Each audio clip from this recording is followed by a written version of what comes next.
Pues bueno, bienvenidos a esta tercera edición de Los Procesalistas, que como ya ha indicado Nadia, pues es un programa semanal para discutir temas de interés en materia de derecho procesal, y hoy metiéndonos a terrenos que no son terrenos tan comunes para discutir en estos temas, pero sin duda tienen muchísima relevancia. En este punto, pues yo quisiera presentar a la conferencista del día de hoy, que no solamente es una persona con muchísimas credenciales en la materia, sino que además es una persona de quien me precio de tener una fuerte y linda amistad. La doctora María Fernanda Álvarez es abogada de la Pontificia Universidad Católica del Ecuador y además tiene una maestría en Derechos Humanos por la London School of Economics and Political Science de Londres, Reino Unido. Ha desempeñado funciones en la Defensoría del Pueblo, ha sido directora de Derechos del Buen Vivir en esta dependencia.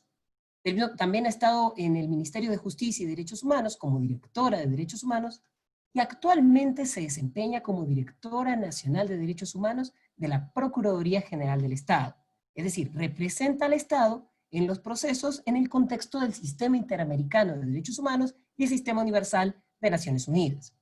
Y este detalle es importante porque justamente el núcleo de lo que nos va a aproximar hoy día versa sobre esta labor tan delicada. Además, ha tenido experiencia en cátedra universitaria, tanto en su alma mater, la Pontificia Universidad Católica del Ecuador, como en la Universidad San Francisco de Quito. Pues bueno, con este contexto y con todas estas credenciales que la autorizan a conversar sobre el sistema interamericano y lo que unos procesalistas del litigio ordinario tengan que saber para poder acercarse o aproximarse a él, pues damos paso a María Fernanda con su tema: una mirada al sistema interamericano de derechos humanos desde el derecho procesal. María Fernanda, por favor, bienvenida. Siéntate en tu casa.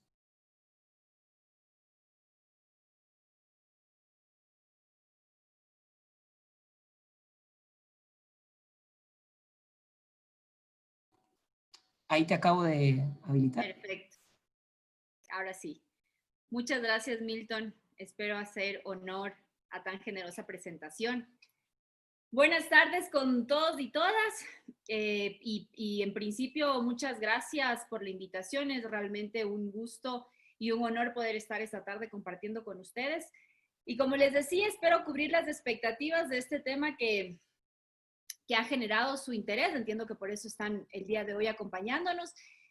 Y que, como decía Milton, si bien es un tema que no está presente en la práctica del ejercicio profesional de abogados y abogadas, es un tema que últimamente ha estado muy presente en la retina, no solamente de abogados, sino también de la sociedad ecuatoriana en general. Entonces, espero que la aproximación que el día de hoy les voy a hacer les presente un panorama si bien general, bastante completo de este tema que es del sistema interamericano. Y yo para eso, en principio, quisiera hacer una presentación básica de lo que es, digamos, orgánica de lo que es el sistema interamericano de protección de derechos humanos. Y ya después de eso pasar a presentarles lo que es la tramitación de una petición individual ante el sistema. El Sistema Interamericano de Protección de Derechos Humanos está constituido por dos órganos principales: la Comisión Interamericana de Derechos Humanos y la Corte Interamericana de Derechos Humanos. Así lo establece el artículo 33 de la Convención Americana, que dice que estos son los dos órganos encargados de velar por el cumplimiento de las obligaciones asumidas por los estados en virtud de la Convención Americana. La Comisión Interamericana de Derechos Humanos tiene su origen antes de la Convención. Entonces, inicialmente fue concebida como un órgano no convencional, autónomo de la OEA, y cuya principal función es la promoción de los derechos humanos. Y en ese sentido, la Comisión Interamericana de Derechos Humanos tiene varias competencias que tienen que ver fundamentalmente con esto, con el rol de promoción de los derechos humanos. Una de esas atribuciones, una de esas competencias es la que nos ocupa el día de hoy, que es la tramitación de peticiones individuales. Pero creo que es importante tener presente justamente el origen de la Comisión Interamericana para tener un poco más clara la naturaleza de este órgano y la diferencia con la Corte Interamericana. Y en efecto, la Comisión Interamericana históricamente ha tenido un papel más político que jurisdiccional. De entrada, porque la Comisión no es un órgano jurisdiccional, el órgano jurisdiccional es la Corte, pero adicionalmente por las labores que ha venido desempeñando. Es decir, el momento histórico en el que surge la Comisión Interamericana era un momento particularmente complejo en Centroamérica, y la Comisión jugó un papel bastante importante en el tema de calmar, digamos, las aguas de la situación que estaba pasando en Centroamérica, y en ese sentido, yo creo que tradicionalmente la Comisión ha tenido un rol más político, sin que eso tenga una valoración negativa, digamos, su rol político precisamente en la promoción del respeto a los derechos en la región. Ahora, la Corte, en cambio, sí ya es el órgano jurisdiccional a la que le compete resolver sobre las controversias presentadas respecto al cumplimiento de la Convención Americana de Derechos Humanos. Y aquí simplemente como un elemento para su conocimiento, me parece súper importante el análisis que hace el juez de la Corte Interamericana de Derechos Humanos en uno de sus tantos votos disidentes, el juez Biogrossi, y él analiza la diferencia entre lo que es el rol de la Comisión Interamericana y lo que es el rol de la Corte Interamericana.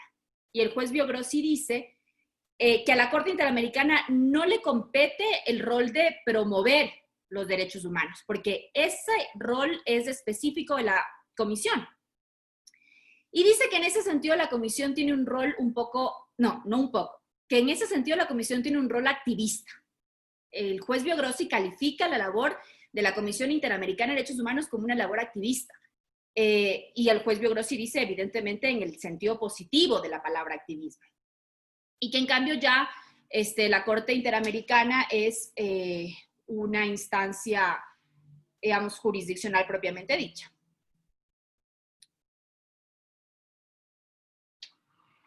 Ahora, ese es como, digamos, el panorama orgánico. Vamos ahora a lo que es ya la tramitación de una petición individual presentada ante el Sistema Interamericano de Derechos Humanos. Lo primero que debemos saber es que una petición no se puede presentar en ningún momento ante la Corte Interamericana. La petición tiene que presentarse siempre ante la Comisión. En ese sentido, el primer asunto conocido por la Corte Interamericana, que no es una sentencia en caso contencioso, es el asunto Viviana Gallardo, y en este caso, la Corte analiza la naturaleza del procedimiento que se tiene que llevar ante la Comisión Interamericana de Derechos Humanos y sobre todo la obligatoriedad de ese procedimiento. Entonces, en ese asunto particular, Costa Rica, que era el estado que alegadamente había incurrido en violaciones a derechos humanos, decide presentar directamente la petición ante la Corte y le dice a la Corte, yo voy a renunciar al procedimiento ante la Comisión Interamericana y voy a renunciar también al requisito de agotamiento de recursos internos. Yo quiero que usted, Corte, conozca directamente esta petición en la que además yo mismo estoy diciendo que yo violé los derechos y yo necesito que haya una resolución expedita. La Corte ahí analiza y le dice, el procedimiento ante Comisión Interamericana que está previsto en la Convención Americana de Derechos Humanos es obligatorio y no está a disposición de los estados renunciar a ese procedimiento y venir directamente ante la Corte. Finalmente, en ese caso, la Corte decide remitir el caso a la Comisión Interamericana para que el caso siga el procedimiento establecido en la Convención. ¿Qué es lo interesante, además del análisis que hace la Corte en este asunto?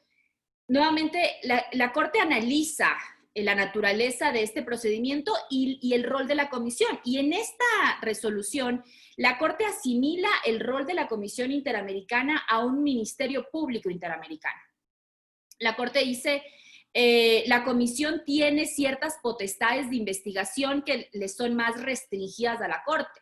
Y en ese sentido, la importancia del proceso ante la comisión es precisamente toda esa labor de investigación para poder determinar los hechos que después de eso van a ser objeto de análisis ante la Corte.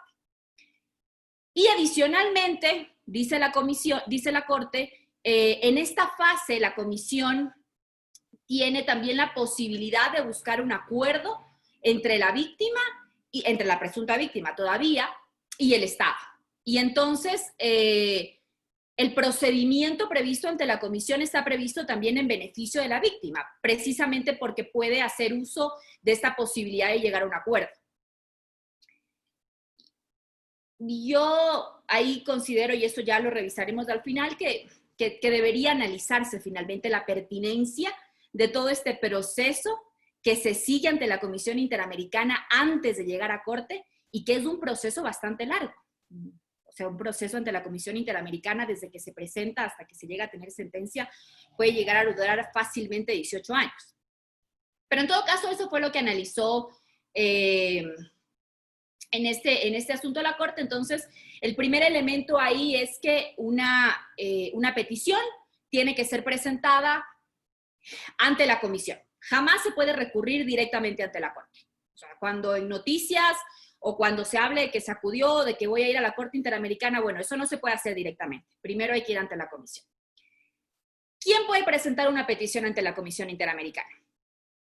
Puede presentarlo cualquier persona, grupo de personas o una organización no gubernamental legalmente reconocida en alguno de los países miembros de la OEA. Y aquí es interesante la distinción que la comisión hace entre el peticionario y la presunta víctima. Es decir, no es necesario que quien presenta la petición ante la Comisión Interamericana sea la víctima de las violaciones alegadas. No es necesario que exista una relación entre la persona, grupo de personas u ONG que presenta la petición y la víctima. Ni siquiera es necesaria la autorización o delegación que haga la presunta víctima al peticionario para que se presente la petición ante la Comisión Interamericana. Entonces, la comisión en este sentido ha analizado que la legitimación activa ante la Comisión Interamericana es bastante amplia y bastante flexible. De hecho, cuando se presenta la petición, que se lo hace a través del portal y de los medios telemáticos, ni siquiera hace falta la firma. Entonces, la verdad es que la comisión y el sistema interamericano en general son bastante flexibles en algunos de los requisitos. ¿Qué es lo que no se puede presentar ante la comisión? Lo que no se puede presentar es una petición en abstracto. Es decir, sí se podría presentar una petición por un grupo de personas, un colectivo, una comunidad que haya sido afectada, pero no, lo que la comisión ha dicho es que no se pueden presentar las llamadas acciones populares. Yo no puedo presentar una petición a nombre del pueblo por la violación de derechos humanos. Las víctimas sí tienen que estar o determinadas o tienen que ser determinables. Yo no puedo presentar una petición a nombre de todas las mujeres del Ecuador, por ejemplo, porque considero que hay discriminación contra las mujeres. No. Sí se puede presentar a nombre de un grupo, pero la víctima tiene que ser determinable o determinable. Determinada, perdón, o determinable.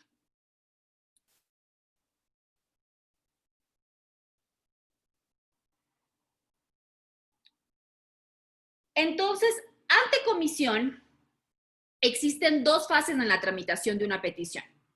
La primera es la fase de admisibilidad y la segunda ya es la fase de fondo. Con relación a la fase de admisibilidad, la Convención Americana de Derechos Humanos prevé dos requisitos fundamentales para la admisibilidad de una petición. La primera tiene que ver con el agotamiento de los recursos internos disponibles en un Estado. Y la segunda establece que la petición tiene que ser presentada en el plazo máximo de 6 meses, contados a partir de la notificación de la última resolución que se haya recibido en sede interna. el requisito de admisibilidad del agotamiento de los recursos internos a mí me parece uno de los temas que más análisis requiere respecto a la tramitación que le da la Comisión Interamericana.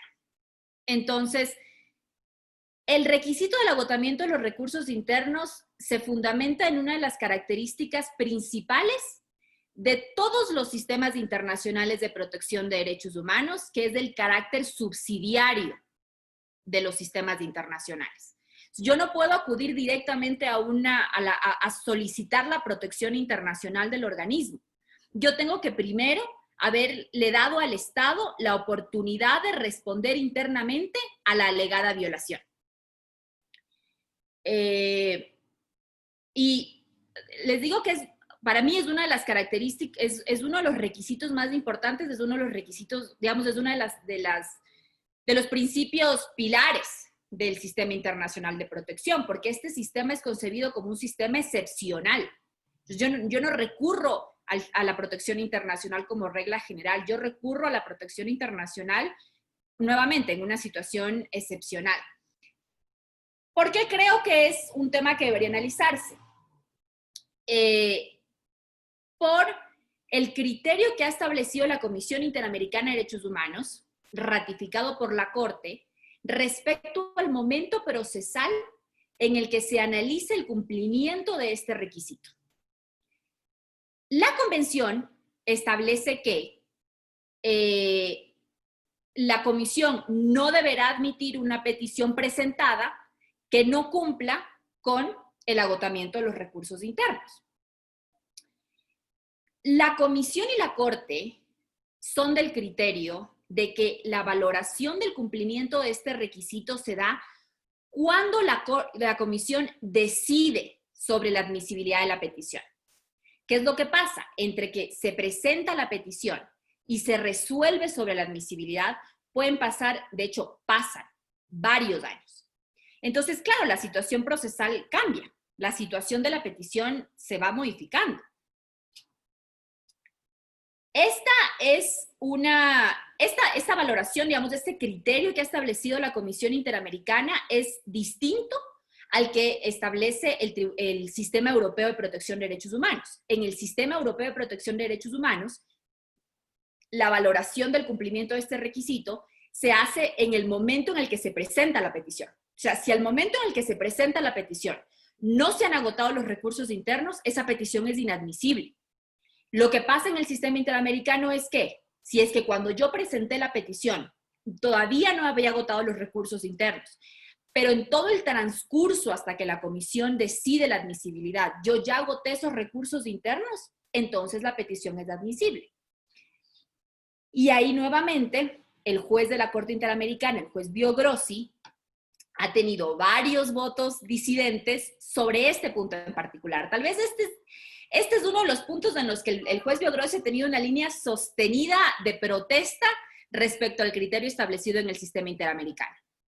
El juez Biogrossi, en el último voto, que de hecho es un caso contra Venezuela y que es del 2019, para sustentar su criterio respecto al tema del agotamiento de los recursos internos, hace un análisis bastante fuerte y bastante extenso. El juez dice, a ver, nosotros somos corte y a nosotros nos corresponde aplicar lo que está establecido en la convención. Si es que no nos gusta, se debería modificar. Pero resulta que nosotros como corte no somos legisladores, los legisladores son los estados. El juez Biogrossi dice, estas normas son normas de derecho público. La Convención Americana no establece una diferencia entre la presentación de la petición y el momento de decisión de la comisión. La Convención Americana le ordena a la comisión que cuando una petición presentada no cumpla con el agotamiento de los recursos internos es inadmisible y por lo tanto el momento que debería considerarse para valorar el agotamiento de los recursos internos es cuando se presenta la petición, no después.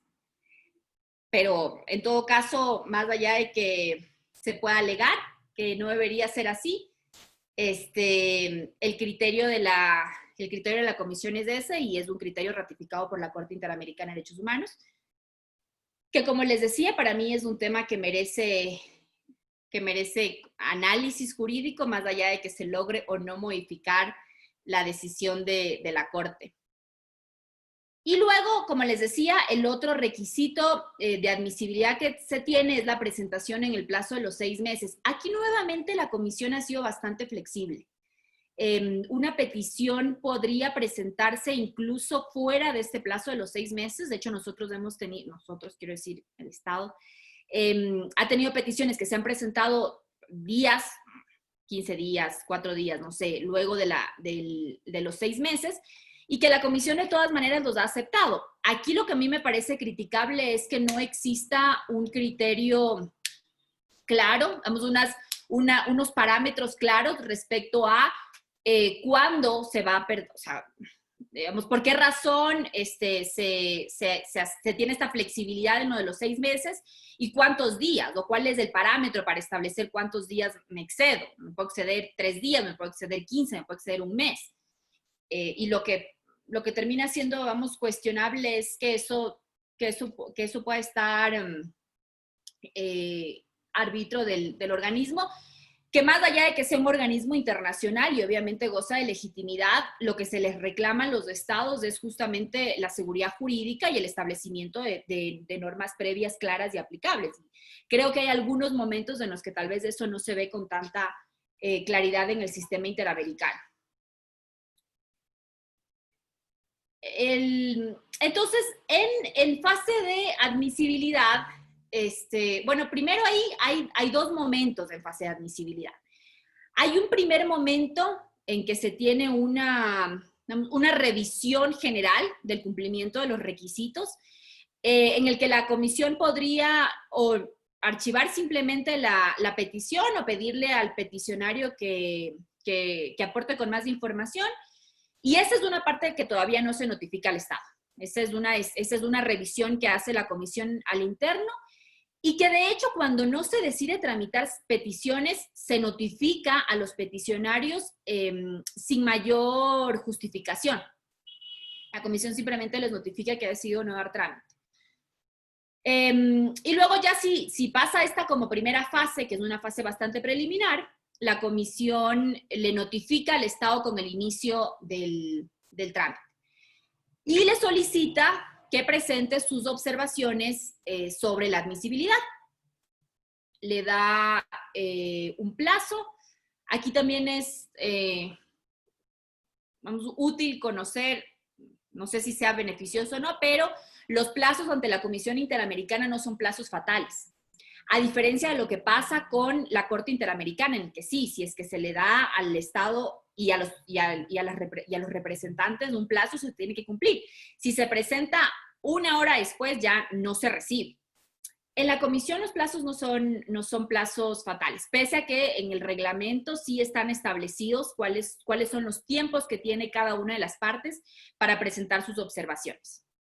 Entonces, se le pide al Estado sus observaciones y después de eso los peticionarios pueden presentar observaciones adicionales que fundamentalmente son observaciones de respuesta a lo que ya presentó el Estado. El reglamento prevé entonces como 2 rondas de observaciones sobre admisibilidad. La primera, que son en las que le solicitan al Estado las observaciones respecto a la petición presentada. La segunda ronda, que es una ronda de observaciones adicionales. Pero en la práctica la comisión no se limita a estas 2 rondas de observaciones sobre admisibilidad, sino que podría tener más rondas. Pero inicialmente eso es lo que está previsto en el reglamento. Entonces la fase de admisibilidad concluye con un informe de admisibilidad o con un informe de admisibilidad, que de hecho son los menos comunes. No sé cómo están las estadísticas de los otros países, pero en estadísticas, no sé si es que es del 95% de los informes que al menos tenemos hasta ahora son informes de admisibilidad. Y ahí la comisión determina cuáles son los derechos que declara admisibles. Y con esto ya se pasa a la fase de fondo. En la fase de fondo, se solicita primero las observaciones adicionales de fondo a los peticionarios. Y después de eso se le solicita las observaciones de fondo al Estado. No, esta es la primera vez en que el Estado se va a pronunciar sobre el fondo del asunto. En esta fase, en fase de fondo, antes de que la comisión emita un informe de fondo, existe la posibilidad de que se llegue a un acuerdo de solución amistosa. El acuerdo de solución amistosa, la verdad es un mecanismo bastante utilizado por países como Colombia, Argentina y México, y es un mecanismo no muy poco usado en el Estado ecuatoriano. Ahí hay algunas razones por las que se dificulta el acuerdo de solución amistosa, pero entendamos que en esta fase todavía no existe ningún pronunciamiento del organismo internacional respecto al fondo del asunto, es decir, que el acuerdo de solución amistosa es eminentemente voluntario. Y para mí, por ejemplo, una de las principales trabas para el acuerdo de solución amistosa en el Ecuador serían las dificultades posteriores para iniciar acciones de repetición. Por la forma en la que está redactado, me parece que es del artículo 67 de la Ley Orgánica de Garantías Jurisdiccionales y Control Constitucional.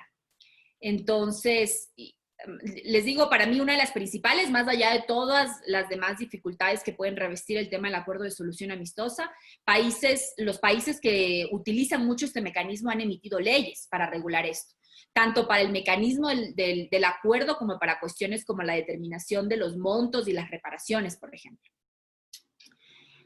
Pero en todo caso, esa es una posibilidad antes de que se emite informe de fondo.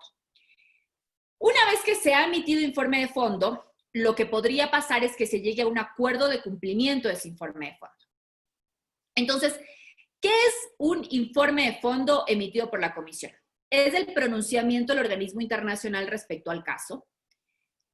En el informe de fondo, la comisión analiza, o mejor dicho, expone cuáles son los hechos que considera probados, hace un análisis a la luz de los estándares del sistema interamericano de las violaciones que se configuran por esos hechos que ha considerado probados y llega a determinar las violaciones de derechos humanos en lo que para mí podría considerarse un exceso de la comisión, porque la comisión no es un órgano jurisdiccional. El único órgano del sistema competente para establecer responsabilidad del Estado es la Corte, que es del órgano jurisdiccional. En todo caso, en el informe de fondo, la comisión determina y dice el Estado es responsable por la violación de tales derechos. Y por esas violaciones, la comisión formula recomendaciones. Bueno, aquí sí hay una diferencia entre lo que es el informe de fondo y lo que es la sentencia, porque precisamente porque la comisión no es un órgano jurisdiccional, no llega a ordenar medidas. Claro, lo que la comisión hace es recomendarle al Estado. La comisión dice, mire, yo encontré que por estos hechos usted es responsable por estas violaciones y por eso yo le recomiendo, pero resulta que eso igual queda a voluntad del Estado. No son recomendaciones jurídicamente vinculantes. Por ejemplo, las recomendaciones son formuladas en términos bastante generales, no llega a determinar un monto, por ejemplo, para la reparación, que es algo que evidentemente sí se hace en la sentencia. Y una vez que emite el informe de fondo, la comisión le da al Estado un plazo que puede ser máximo de 3 meses para que cumpla con esas recomendaciones. ¿Y por qué puede ser máximo de 3 meses? Porque una vez emitido el informe de fondo, por disposición del artículo 51 de la Convención, la comisión tiene 3 meses para presentar ese caso a corte. Si es que en esos 3 meses no presenta el caso a corte, ya precluyó, la oportunidad de presentar el caso a corte. El caso ya se quedó ahí, se quedó en fase de comisión. ¿Qué es lo que sucede en la práctica? Las medidas recomendadas por la comisión en ocasiones son medidas de carácter estructural, son medidas bastante, no sé si complejas, pero digamos 3 meses termina siendo un tiempo insuficiente para cumplir con esas recomendaciones. Incluso si es que los estados tienen toda la voluntad de cumplir, esos 3 meses terminan siendo insuficientes. Entonces, en la práctica lo que pasa es que los estados van, una vez que se les vence el plazo, van solicitando a la comisión una prórroga para poder implementar las recomendaciones. Y cuando solicita una prórroga, el Estado renuncia expresamente a presentar como excepción preliminar el plazo de los 3 meses establecidos en la convención. Ahí, por ejemplo, a mí también me parece que es otro tema de análisis si es que el plazo establecido en la convención está a disposición de los estados para ser renunciado.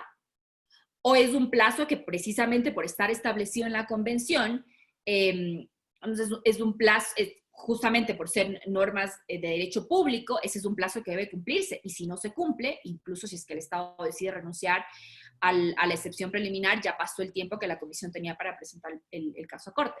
Pero en la práctica no pasa así. En la práctica, si es que el Estado renuncia, el caso puede estar hasta años en fase de cumplimiento de informe de fondo antes de que la comisión decida presentar el caso a corte.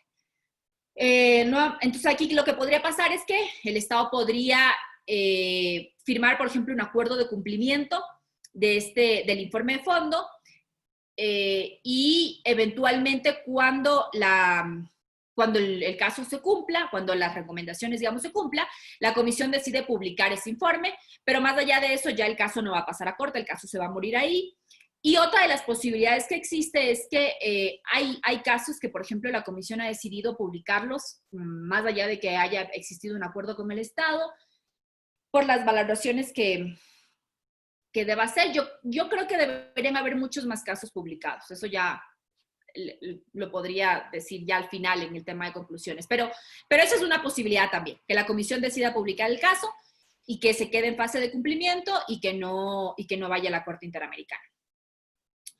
De lo contrario, el caso ya pasa a Corte Interamericana, la comisión le notifica al Estado la decisión de que el caso pase a corte. Ese es uno de los momentos más feos cuando uno recibe una notificación de la Comisión Interamericana, cuando en lugar de llegarle la prórroga, le llega el paso a corte. Y ya, entonces ahí ya se abre la fase de corte. En este punto, yo creo que es importante, no sé si interesante es la palabra, pero tal vez necesario hacer un análisis, les decía yo, de la pertinencia de todo el proceso ante Comisión Interamericana. Porque ante Comisión Interamericana, como les comentaba, se realizan alegatos, se practica prueba. De hecho, la Comisión Interamericana podría convocar audiencia de caso, hace todo el análisis y precisamente por eso lleva mucho tiempo. La mayor parte del tiempo de un caso ante el sistema se da ante la comisión, pero finalmente todo lo establecido ante Comisión Interamericana va a ser objeto de litigio ante la Corte Interamericana. Entonces, por ejemplo, la cuestión de admisibilidad y de excepciones preliminares. Las excepciones preliminares tienen que ser alegadas en fase de admisibilidad ante Comisión Interamericana. Si es que no se alegan en ese momento, el Estado ya perdió su oportunidad de alegarlas. Ahí hay preclusión. Si es que no las alegó ante Comisión Interamericana, en fase de admisibilidad ya no las puede alegar ante Corte. Pero lo que pasa es que ante Corte se va a volver a discutir el tema de excepciones preliminares. O sea, la Comisión ya analizó los alegatos del Estado con respecto a eso, pero ante Corte se va a volver a discutir eso. Uno de los defectos del informe de fondo emitido por la Comisión Interamericana es que establece el marco fáctico que se va a litigar ante Corte. Los hechos establecidos en el informe de fondo van a ser los únicos hechos que se van a poder debatir ante Corte. Pero esos hechos no son hechos que se consideran probados. De todas maneras, esos hechos también van a ser objeto de debate ante Corte y van a ser objeto de prueba, además, ante Corte. Entonces, y luego, finalmente, haciendo relación a lo que les comentaba al inicio respecto a la labor que tiene la comisión de ser mediadora y que tal vez una de las, digamos, de las ventajas del proceso ante comisión es justamente lo del acuerdo de solución amistosa, ante Corte también se puede llegar a acuerdo. Y de hecho se ha llegado a acuerdo. Entonces, nuevamente, a mí sí me parece importante hacer una valoración. Ahí, por ejemplo, en el Sistema Europeo de Derechos Humanos hubo una reforma y actualmente, antes pasaba lo mismo que el sistema interamericano, hoy por hoy ya no. Hoy por hoy la fase de admisión es, digamos, hay jueces sí de admisión, pero ya no se pasa por todo el mismo proceso. Porque finalmente termina siendo un proceso bastante similar y mucho más extenso, el proceso ante comisión, que sigue siendo un proceso adversarial. Pese a que la comisión, como lo dice también el juez Biogrossi en sus votos disidentes, no tiene un rol imparcial. O sea, porque la comisión también va a estar... la comisión tiene la obligación, además, de comparecer en todos los procesos ante la Corte.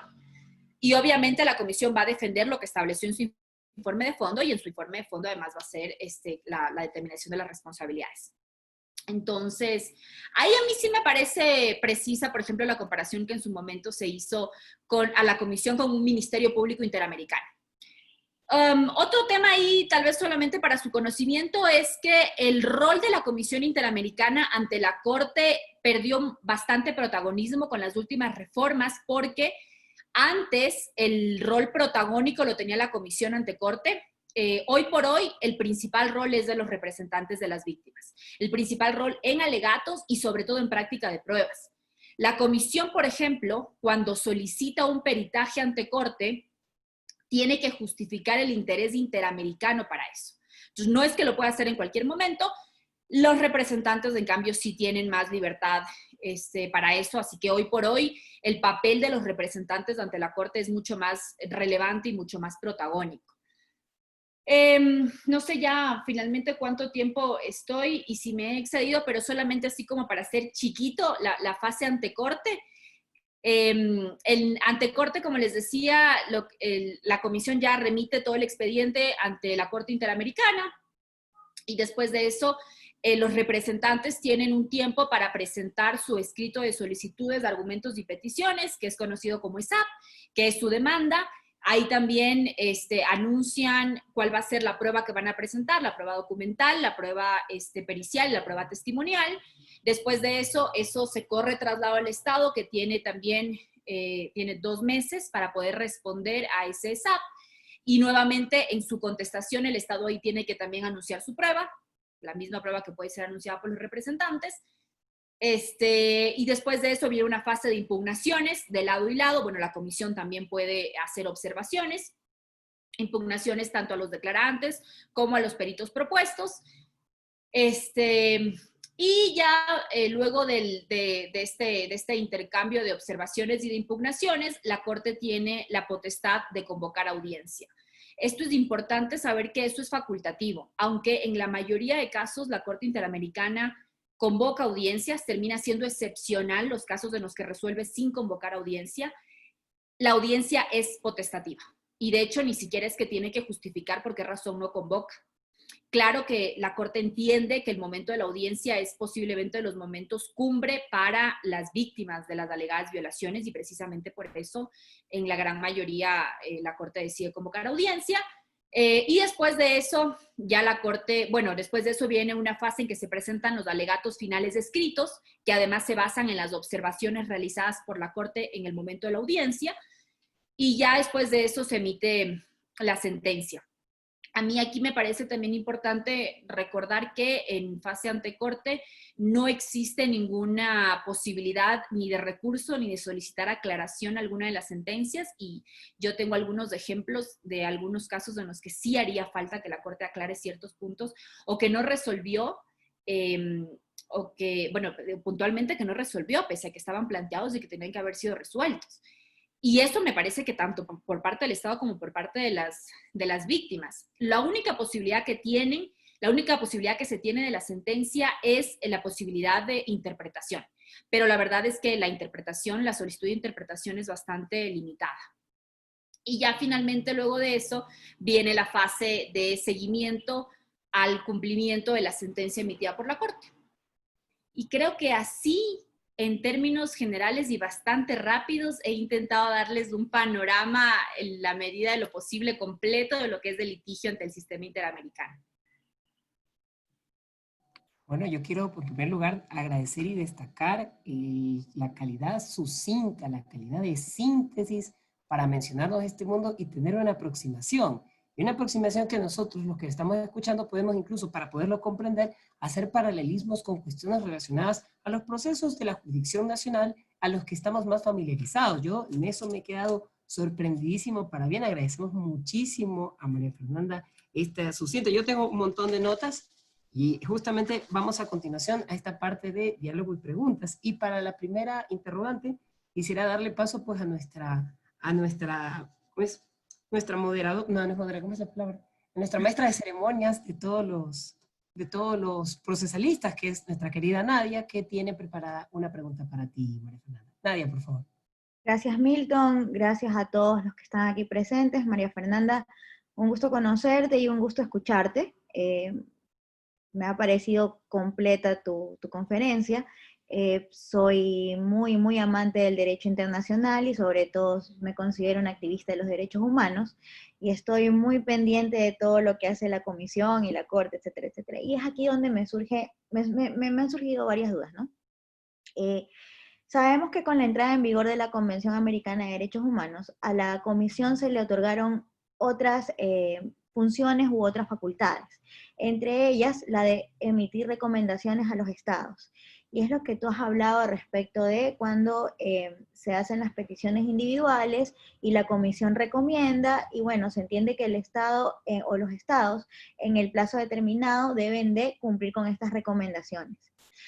Hemos hablado del principio de subsidiariedad y obviamente como regla general, yo la voy a llamar así, como regla general se entiende, de que se deben de agotar los recursos internos para poder activar un mecanismo internacional.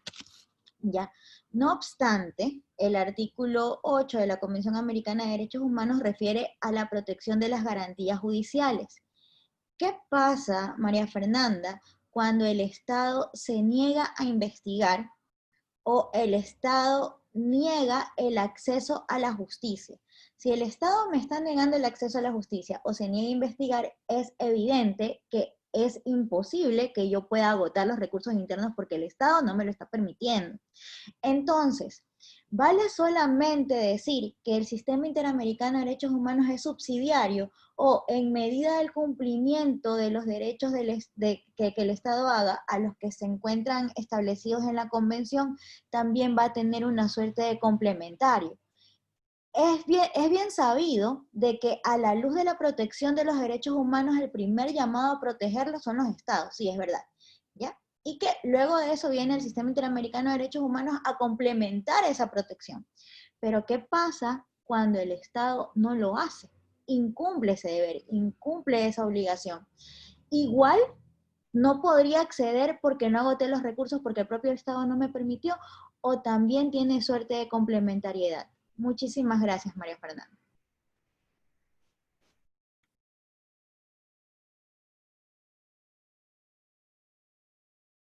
Ahí puedes activar tu micrófono. Ya, perfecto. Muchas gracias, Nadia, por la pregunta, porque sí me permite abordar uno de los elementos que no presenté cuando abordé lo de agotamiento de recursos internos, y tienes toda la razón. El agotamiento de los recursos internos, como tú decías, es la regla general, pero por supuesto que tiene excepciones. Y justamente son lo que tú presentabas. Entonces, si es que la víctima no agotó recursos internos, pero no porque no quiso, sino porque o el Estado se demora demasiado, por ejemplo, en dar respuesta, o por las condiciones fácticas o jurídicas del Estado en ese momento era imposible acceder a esos recursos, o incluso aunque se accediera a esos recursos, la efectividad de los mismos era nula. Entonces, sí, efectivamente tú tienes ahí dos excepciones. Lo que pasa, claro, es que ahí entonces la víctima lo que tiene que alegar, lo que tiene que justificar no es el agotamiento, sino que se cumplían con las excepciones para la falta de agotamiento de recursos internos. Porque, en efecto, si bien el agotamiento de los recursos internos termina siendo concebido en beneficio del Estado o que favorece al Estado, eso también implica una obligación del Estado de tener en su sede interna los recursos idóneos y efectivos que tienen que ser agotados por la víctima. Entonces, cuando el Estado alega que se cumple con la excepción de falta, de no agotamiento de los recursos internos, tiene que presentarle a la comisión cuáles son los recursos que tenía previsto en su legislación, que eran adecuados y que eran efectivos y que no fueron agotados por la víctima. Entonces, si bien inicialmente quien justifica el cumplimiento o la excepción tiene que ser la víctima que presenta la petición, cuando el Estado alega esa excepción tiene que demostrar que tenía esos recursos y que los recursos cumplían con los estándares del sistema.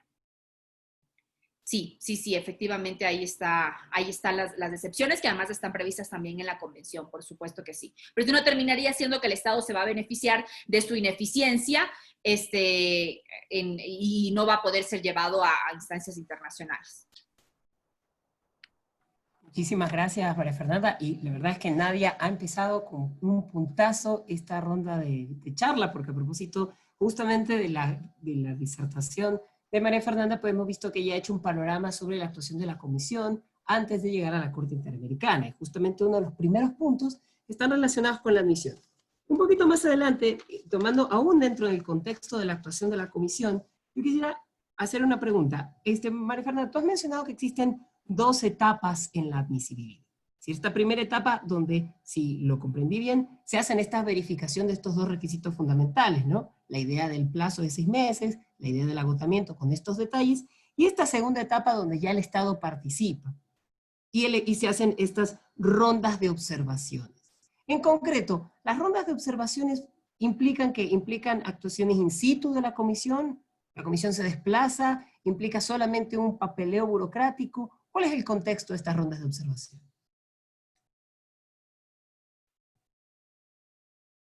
Ay, perdón, nuevamente. Por favor, ahora sí ya está. Ya, creo que ya no me voy a silenciar. Porque... Sí, te agradezco. Ya, es culpa mía, me silencio por gusto. A ver, en la primera fase en realidad revisan otros requisitos, ¿no? Porque, por ejemplo, algunos de los requisitos de las peticiones es que se presente el nombre de quien presenta la petición, correo electrónico, domicilio, bueno, algunos otros requisitos.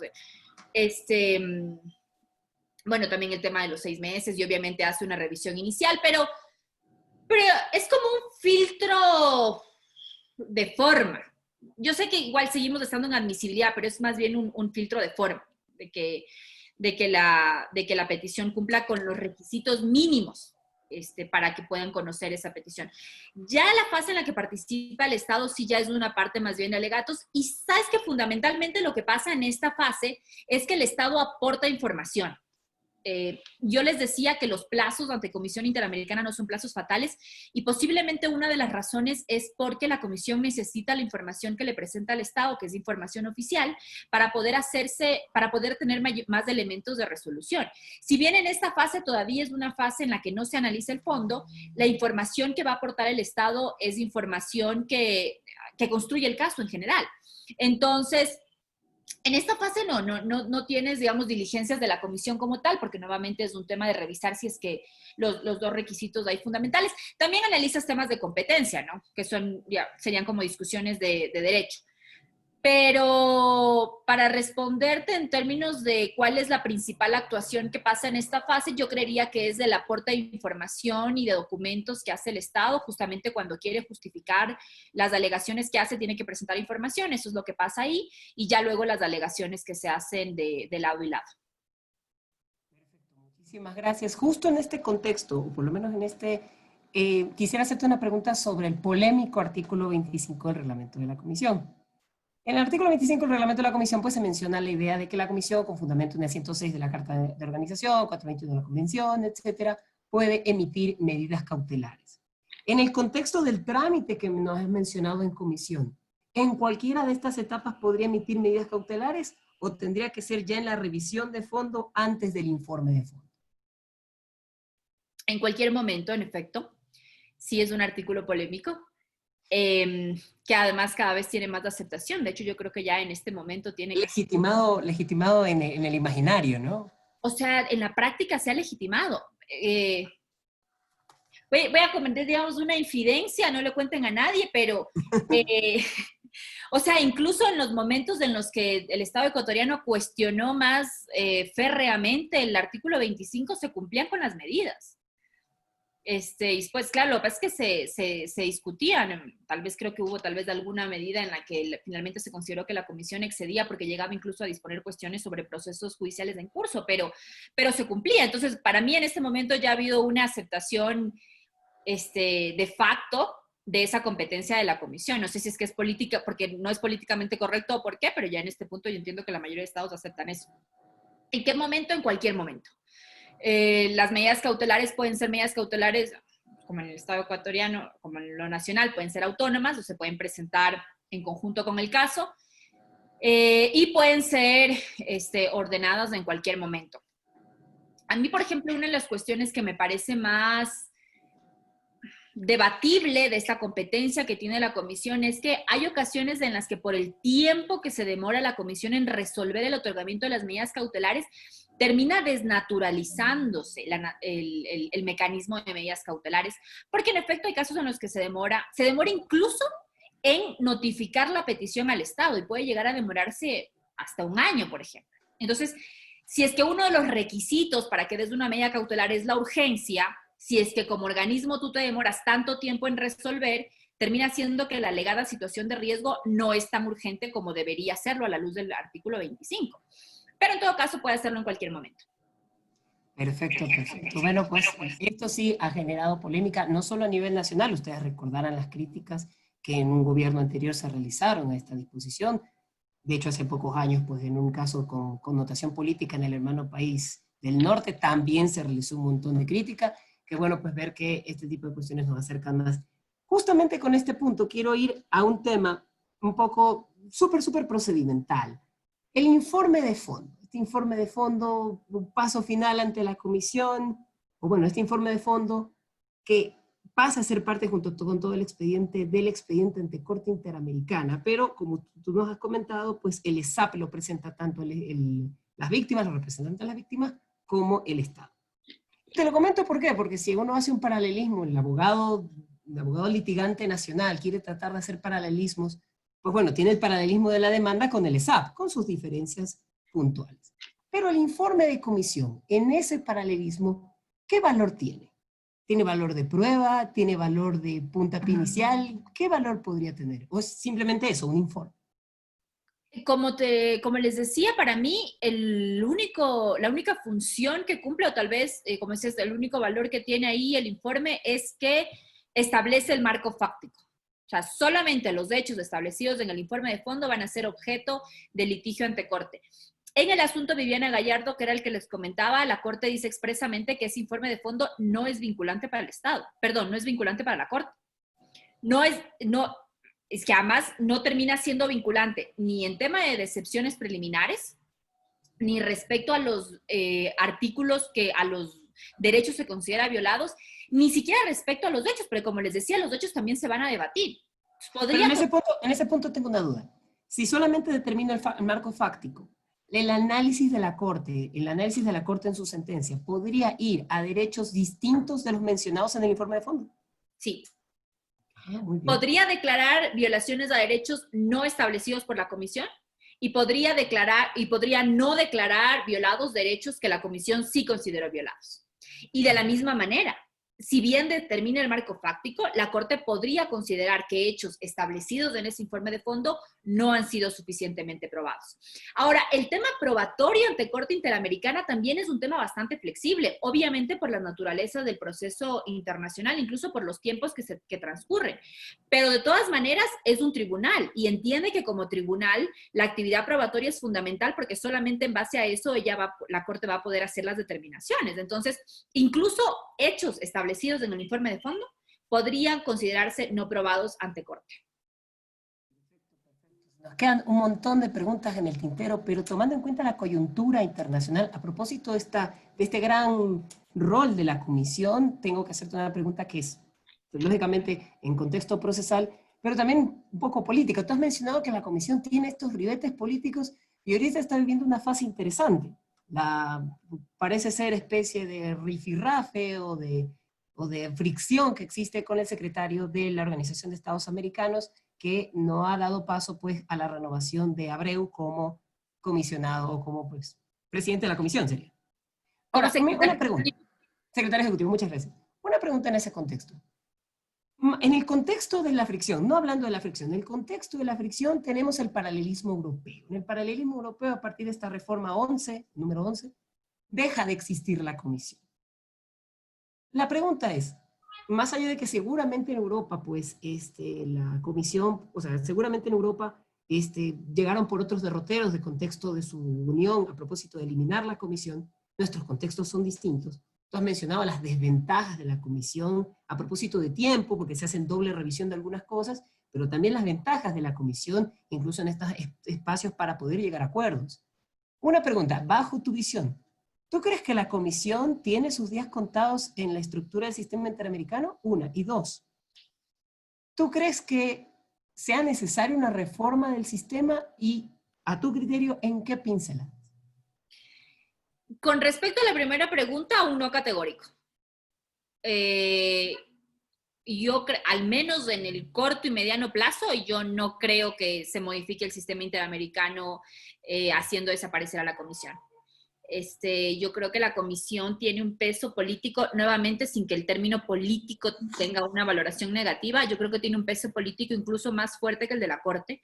La comisión es más, de hecho en estructura incluso. Lejana al final, un poquito, la Corte es muy lejana al final, más allá de que, como tú me dices, el protagonista ahora con las nuevas reformas pues es el representante de las víctimas, pero la Corte sí se la ve lejana, la comisión al menos da esa prisión en el imaginario. Por supuesto, porque además el porcentaje de casos que lleva la comisión es por mucho superior al porcentaje de casos que lleva la Corte. O sea, desde que un peticionario llegue hasta la Corte va a pasar mucho tiempo y el contacto entonces con Corte es mucho más limitado. Con comisión, como tú decías, es constante. Y además la comisión tiene muchas otras labores. El tema, por ejemplo, de las visitas in loco, ¿no? La visita, por ejemplo, que la comisión hizo a Ecuador en octubre, que claro, lo hizo con invitación, pero finalmente esas son partes de las otras atribuciones que tiene la comisión. Entonces yo no veo que el sistema se modifique para la eliminación de la comisión. Y ya, yo hacía el análisis respecto a que deberíamos revisar la pertinencia o la utilidad del procedimiento ante comisión y comparaba con el sistema europeo. Pero a ver, también es cierto que, por ejemplo, para el sistema europeo lo que eso representó si es que también el tribunal terminara mucho más colapsado, pues, porque ya no tienes ese filtro, ya no tienes ese tiempo que se demora, ya acudes directamente y entonces ya las causas que te llegan son mayores. Y también se está revisando en este momento, por ejemplo, entiendo en el sistema europeo, qué reformas deberían hacerse para tratar de responder a ese colapso procesal que termina siendo resultado de la otra reforma que se hizo. ¿Qué reformas deberían hacerse en el sistema interamericano? O sea, yo no creo que tenga que ir en la línea de si desaparece o no uno de los órganos principales, porque por supuesto la comisión tiene ahí un rol importantísimo en el tema de la promoción de los derechos, pero sí me parece que debería analizarse, por ejemplo, la naturaleza del procedimiento, porque nuevamente, el trámite de peticiones individuales es una de las tantas competencias que tiene la comisión para cumplir con su rol que es preeminentemente de promoción.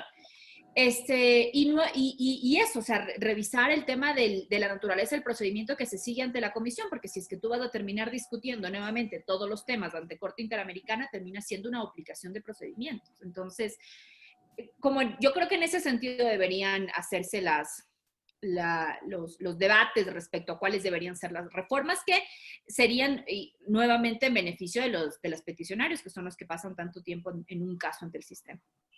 Muchísimas gracias, María Fernanda, primero por esta respuesta que toca temas polémicos y de actualidad. Yo quiero pues agradecer muchísimo a la palestrante del día de hoy y, bueno, pues agradecerles a ustedes por tenernos en sus celulares seguramente otra semana más. Siendo esto, pues, yo me despido como moderador, dándole el paso a Nadia para las palabras finales. Un abrazo para todos. Muchísimas gracias, Milton. Muchísimas gracias, María Fernanda, por tu excelente disertación. Te lo dije al principio, pero te lo vuelvo a repetir. El sistema interamericano es un sistema con muchas ventajas, también con una que otra falencia, yo lo defiendo mucho, pero creo que una de las deudas que tiene clarísimos con toda la humanidad, o por lo menos con los estados que formamos parte del sistema interamericano, es precisamente el tratamiento que le debemos de dar a las opiniones consultivas. que a mi criterio personal deben de ser completamente vinculantes, puesto que la Corte es la llamada a interpretar la convención, y si para un caso se pronuncia de una manera, debería de entenderse que todos los estados adscritos a la convención deberíamos de comportarnos así. No sé qué circunstancia política hay ahí que todavía no se han atrevido a decirnos claramente cómo debemos interpretar las opiniones consultivas. En todo caso, espero que exista otra oportunidad en donde te podamos volver a invitar y tú puedas ser mucho más extensiva en este tema que, al menos para mí, es apasionante. Muchísimas gracias por tu predisposición, María Fernanda. Y quiero agradecer a todos los asistentes a esta jornada académica del día de hoy, en donde hemos podido conocer un poco más respecto del Sistema Interamericano de Derechos Humanos y cómo se litiga ante esta instancia internacional. Asimismo, me voy a despedir, no sin antes invitarlos a que asistan la próxima semana a nuestra siguiente conferencia, a nuestro cuarto programa, este cuarto programa en donde abordaremos la temática la negativa pura y simple en el ejercicio del derecho de contradicción, que va a ser, con que tenemos como invitada a la doctora Dana Abad.